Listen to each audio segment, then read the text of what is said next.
आज तुम्ही सोमनाथच्या ग्रामस्थांनी रस्त्याच्या या गड्ड्यात बसून गटारीत बसून आंदोलन केले. नेमकी काय मागणी आहे? कशासाठी आंदोलन केलं? आमची फक्त एकच मागणी आहे. नागरिकांना फक्त 2-3च अपेक्षा असतात सरकारकडून. एक वीज, रस्ता आणि पाणी. आम्हाला 1972 पासून आमच्या गावाला हे रस्त्याचं सुख नाहीये. सुख म्हणजे असं नाही की आम्हाला मेन बाजार, आठवडी बाजाराचा रस्ता पण आम्हाला जायला नाही. त्यामुळे आम्ही आज इथं आंदोलन करीत आहोत.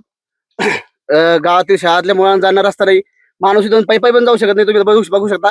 त्यामुळे आज आम्ही सगळे गावकरी मध्ये उपाशीमध्ये बसलेलो आहेत. ह्या पाण्यामध्ये बसलेलो आहेत. इथून पुढे जर का आम्हाला सरकारनं रस्त्याची सोय करून देत नाही, जिल्ह्यातल्या लोकप्रतिनिधींनी जर का आमच्या रस्त्याचे प्रश्न मार्गी लावला नाही, तरी आम्ही येत्या 8 दिवसामध्ये आमरण उपोषणाला सुरुवात करू. एवढंच माझं या ठिकाणी सांगणं आहे. कशा प्रकारे आज आंदोलन केले? आंदोलन आम्ही गटारात झोपून आंदोलन करत आहोत.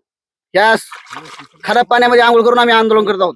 आज सोमनाथच्या तुम्ही ग्रामस्थांनी अशा प्रकारे पाण्यामध्ये बसून आंदोलन केलेलं आहे. काय नेमकी मागणी आहे? कशासाठी आंदोलन करतात? सोमनाथ मध्ये हा जाणारा मुख्य रस्ता आहे. इथं रोज शाळेतल्या मुलांना जाण्यासाठी हेळसांड होत आहे या रस्त्याला.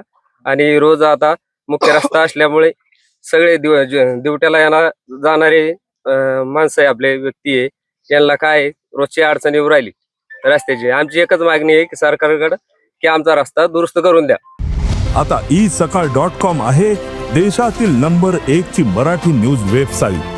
प्रत्येक अपडेटसाठी isakal.com ला नक्की भेट द्या.